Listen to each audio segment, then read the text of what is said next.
Lisa from Mobile Tech Review, and today we're going to look at Lenovo's latest ThinkPad Ultrabook. This is the ThinkPad X1 Carbon, follow-up on the X1 from the spring of last year. A lot thinner, a lot lighter, definitely a better display, and we're going to look at it now. So this is the ThinkPad X1 Carbon. It's going to be available in August of 2012. And it's a very nice Ultrabook with a lot of improvements over the original X1 that we looked at in May of 2011. Notably, it's almost a pound lighter. This guy is 3 pounds. Also, the display resolution and the display itself have changed. One complaint that a lot of folks had about the X1 was the glare from the Gorilla Glass display. When you think of ThinkPad, you just think hand in hand with matte displays. So while it was nice for durability's sake to have Gorilla Glass, it just made the laptop a mirror. And lastly, Lenovo tends to like that 1366 by 768 resolution, and that is a pretty common Ultrabook resolution, but given that this is a 14-inch display especially, power users wanted more, so now we have a 1600 by 900 resolution panel. And it's very nice color saturations, good viewing angles are fairly wide too. Yeah, you do have to do a little the forward-back angling thing to find the perfect sweet spot there, but overall, as TN panels go, it's one of the best TN panels you're going to find on the market. And there's the rub. Sadly, still no IPS option like you get on the ThinkPad X230. That was something we hoped for the X1, and it's still not here. I imagine that's because Lenovo is trying to keep the cost down, but this is already a fairly expensive machine, so I say, what the heck, give us that IPS option. While everything about the exterior and the build quality is pure ThinkPad, everything about the insides is pretty much pure Ultrabook. You're looking at Intel Ivy Bridge 3rd generation Intel Core i5 and i7 CPUs. Now Lenovo goes a little extra and they offer some higher clock speed options for both the i5 and the i7 with vPro for you business users, but you're still looking at, well, ultra low voltage. And these days that performs pretty well for productivity, for business tasks. That's Lenovo's bread and butter with the ThinkPad line. Just fine. It can stream video, it can play video, no problem. A heavy-duty computing machine, obviously not compared to the ThinkPad X230, which has full mobile CPUs, more power there. Like the X230 and like just about every Ultrabook on the market, this says Intel HD 4000 integrated graphics. In terms of ports, well, we've got a decent but not super impressive selection of ports here, despite the, well, it's a 14-inch chassis. They did try to get as close to a 13.3-inch in size as they could, but we're not talking a super abundance of ports here. We do have the fingerprint scanner right here, works with the trusted platform module for logging onto Windows, logging to websites, that kind of thing. And on the sides, we'll take a look, and you can see just how darn thin this thing is. Very nice, very thin. Tapers a little bit to the front. Classic ThinkPad look with that raven black soft touch finish. Very nice looking. It picks up some fingerprint oils, but you just take a damp rag and you wipe it up and totally clean. Usual ThinkPad logo here, Lenovo over there, and your sleeping hard disk indicators over here. So on the side we have full-size SD card slot. We have a card in that slot right now. We've got our combo mic headphone jack, mini display port. Now I know some of you may go, oh man, I really want HDMI. Well, you can get a dongle adapter that's $20 or less to turn this mini DisplayPort into HDMI, but this does give you versatility because this can also output to very high resolution monitors that use DisplayPort technology.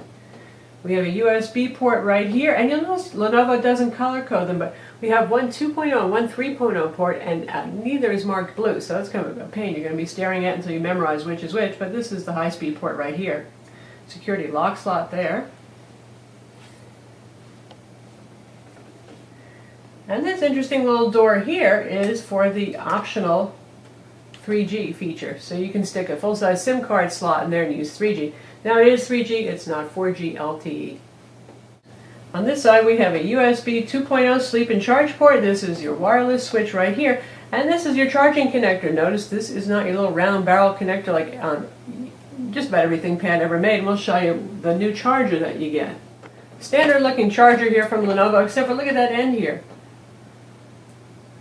So no backward compatibility with your old Lenovo ThinkPad chargers. Sorry about that. One neat thing about this laptop, like some other Lenovos that we've seen, it has rapid charging technology. This thing can charge up really, really quickly. In about 90 minutes you can charge it full from being completely empty. In about half an hour you can get it up to about 40% full. So it's really handy. You don't have to be glued to an outlet forever if you need to just top up your power. And speaking of battery, it is sealed inside, typical of most Ultrabooks, and we've got a bunch of Phillips head screws here. Well, not too many actually.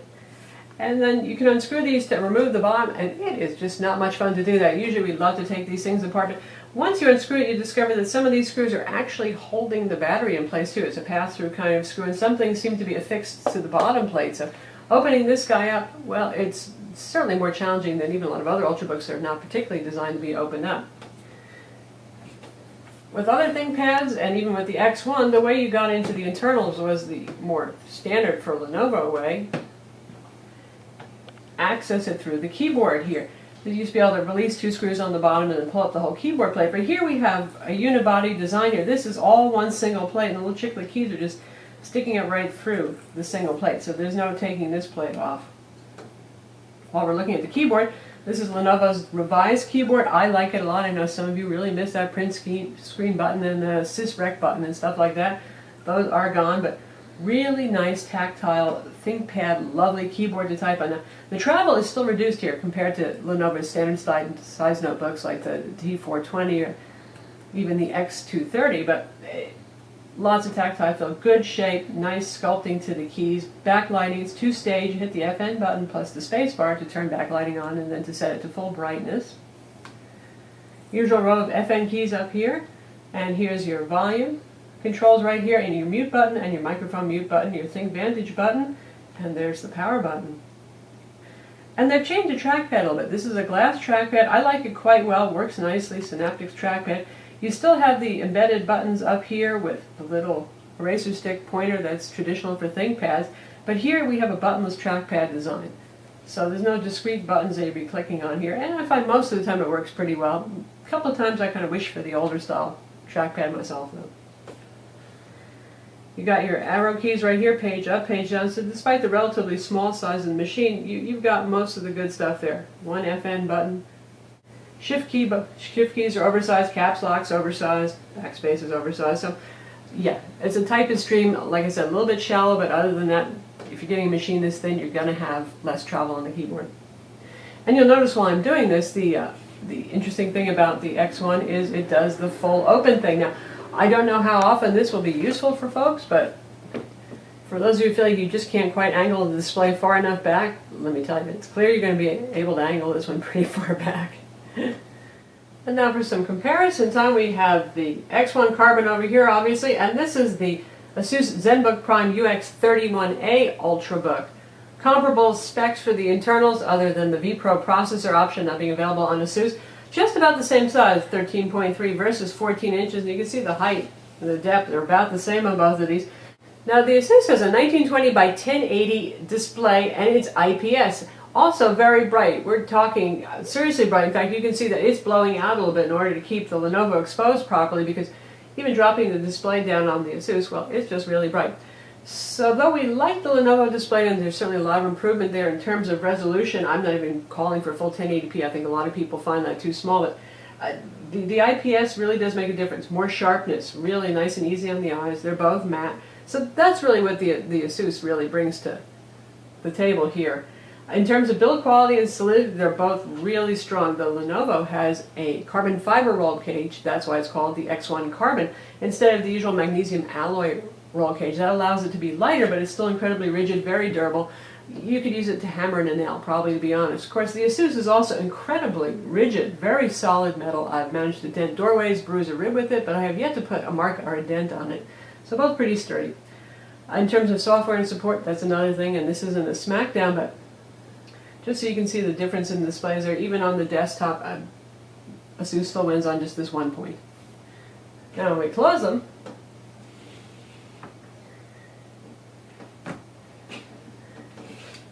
just about the same thickness at the back. Lenovo's a little bit thicker, and it's thicker at the front. It doesn't do as much of a taper. So a different look there. Depends on what you like. Shiny, sleek metal versus that really nice, rubbery, soft-touch ThinkPad look. If you're a ThinkPad person, you're going to think this is very attractive, most likely. And for those of you who are sure that you want a Lenovo product, you're just not sure if you want the IdeaPad consumer line or the ThinkPad, here's the Lenovo IdeaPad U310. This is the consumer product. Obviously a very different look. Really, really cool looking, the IdeaPad U series, but wildly different. They do that kind of book thing here. You have the contrasting white along the edges. You get a colored lid, metal, nice and solid. May not be as bulletproof certainly as this guy, but pretty solid and about the same size in terms of footprint. And when you take a look at them open, well, it's certainly night as day as much as white and black, isn't it? Very nifty consumer-looking product here versus the staid black internals. They both have excellent keyboards. Lenovo does not know how to make a bad keyboard pretty much. I would give the edge to the Carbon, though, for the keyboard. Now, one thing I want to mention, there is no Ethernet port built into the machine. We kind of wish there was for business machine because, well, business folks do tend to want Ethernet, but Lenovo does include a USB Ethernet dongle adapter in the box. Now, in terms of pricing and options, sit down. This is not going to be cheap. The base model with the Core i5, 1.7 gigahertz CPU, and 128 gig SSD drive is going to cost you $1,399. From there, you can go up to $1,500 for a Core i5 1.8 gigahertz, a little bit faster, supporting vPro, also 128 gig SSD. For $1,649, you get the Core i5 again, the same vPro compatible one with 256 gig SSD. And lastly, you have our model right here, which is a Core i7 ULV CPU running at 2 gigahertz with vPro, 256 gig SSD. That also, you get 4 gigs of RAM, DDR3 RAM, 1333 megahertz, which is surprising. I thought it would be 1600 megahertz myself. Intel HD 4000 integrated graphics. The 300 nit anti-glare display is standard at 1600 by 900 resolution. And it has Intel Centrino Advanced N6205S dual band Wi-Fi. Machine has Bluetooth 4.0, a 720p webcam, very good in low light. Lenovo really takes video conferencing seriously since, again, this is a business-oriented product. It does work very well for that. You get Windows 7 64-bit Professional. Now, in terms of screen real estate, you can see we've got our web browser tucked into the side here. We could bring it even smaller, so you just barely have enough room to work with two documents side by side. If you want to scrunch things in a little bit, you can do that. Full 1080p, or say the widescreen on the unusual Toshiba Satellite U845W would get you even better side by side, but there's definitely enough room here to do that kind of thing. Also have some palettes hanging around the sides when you're using applications that make use of those kind of palettes and things. So, good stuff there. In terms of performance, this turns in very good synthetic benchmark numbers. 12,339 on PC Mark Vantage, certainly helped by the fast 2 gigahertz Core i7 CPU and the SSD drive that's in here. 3D Mark Vantage numbers, not as impressive. It's really something. You can see machines that basically are using the same CPUs, they're using the same integrated graphics, same amount of RAM, and one can do noticeably better than others. This one scores 2705, and again on the Toshiba U845W that we recently did a video review of, that scored over 3200, so significant jump right there. Clearly Lenovo is not tuning this for graphics performance. It doesn't mean you can't use Photoshop and it won't be a passable experience, it's just fine for that, but it's really certainly not optimized for games. Where we could actually play Batman Arkham City at native resolution with effects set to low on the Toshiba, for example. On this guy, you won't get a very playable experience at all if you're going to play at native resolution. For our Windows Experience Index, you can see the CPU did very well, 7.1. 5.9 for memory seems to be what a lot of notebooks are scoring these days, other than, once again, that Toshiba that surprised us getting a much higher number. We've got 5.9 for graphics for Aero, 6.4 for 3D and gaming graphics, and 7.9, which is the highest score you can get for the SSD drive that's used in the ThinkPad, so good number there. And for those of you who think that SanDisk doesn't make good SSD drives, well, they certainly do, and they make the Extreme line that are good performers. I know there's been a bone of contention with folks who buy the latest ASUS ZenBook Primes, and they're hoping to get the ADATA versus the SanDisk. Well, this guy has a SanDisk drive, and it does very well in tests. The notebook has stereo speakers that are pretty loud, but a little bit brash sounding. And you can see here it has Dolby Home Theater 4 audio, so you can tweak with your settings, and we've just tweaked the settings a little bit to enhance the bass and then ramp up to the audible treble range for most of us humans. Definitely a better experience if you plug in the headphones compared to the speakers, but you will get plenty of volume, and we're going to test out a 1080p movie trailer so you can hear it in action. So here we are playing our Hobbit trailer, and this is with volume set at 50%, so pretty reasonable, but not very rich and very full, but not bad. It's usable, certainly. Screen looks nice. Doesn't super duper pop, but it's nice enough, and I appreciate that it's a matte display. We don't have glare to deal with here. The ThinkPad Carbon X1 has a 45 watt per hour lithium-ion polymer battery that is, well, obviously sealed inside underneath those screws on the bottom. And Lenovo says it's good for up to 6.3 hours on a charge. While that's certainly better than the first gen Carbon, which was only good for up to 5 hours according to Lenovo, it's still not really up to the Ultrabook standard, where we expect to see real-world use around 6 hours or so. So far, I'm seeing about 5 with this. And we're going to do more battery tests, so be sure to read our full review to get the final word on battery life. So that's the Lenovo ThinkPad X1 Carbon, available again starting sometime this month, August 2012. And yes, it's expensive. ThinkPads do tend to be expensive, but you know what? They also do a lot of coupons and discounts, so we're hoping that this guy becomes more affordable when those discounts do become available. Meanwhile, you're looking at $1,400 for the base model, going up to $1,850 for the higher end model. That's a lot of money. Now, if you have the money, if you're a ThinkPad person, you're sold on the quality, the way these guys tend to last, they're pretty bulletproof. The higher resolution display compared to, well, even what is available on the X230, let alone the older X1, then there's a lot of value there. There's the killer keyboard, the 3-year warranty, some really good things that they're offering. For those of you who are willing to consider a lot of other Ultrabooks that are on the market and consumer products, you're not particularly a ThinkPad person, well, there's obviously a lot of competition right now. There's a lot of models that have come out, and the ZenBook Prime UX31A being, no kidding, a prime example, with that 1080p display, that also very bulletproof metal construction, and a healthy selection of ports. We do wish, in fact, that Lenovo had given us at least 2 USB 3.0 ports and not just one USB 3.0 and one USB 2.0 port on this. And it would be neat if they could do what Toshiba does, which is to fit every port known to man on an incredibly skinny notebook, like they do with the Portage Z835 and Z935. Getting things like built-in Ethernet in there, or 3 USB ports, is kind of cool. But when you're getting a Lenovo product, you're also getting an awful lot of peace of mind. Now, with ASUS ZenBook Primes, there have been some issues with quality control. Their support is, it depends on the country you're in, but not so good. Lenovo has, generally speaking, very excellent support and a long warranty, and that really says a lot when you're spending this much on the machine, that you know you've got a company that will stand behind the product. I'm Lisa from Mobile Tech Review. This is Lenovo ThinkPad X1 Carbon. Be sure to visit our website for the full review, and don't forget to subscribe to our YouTube channel.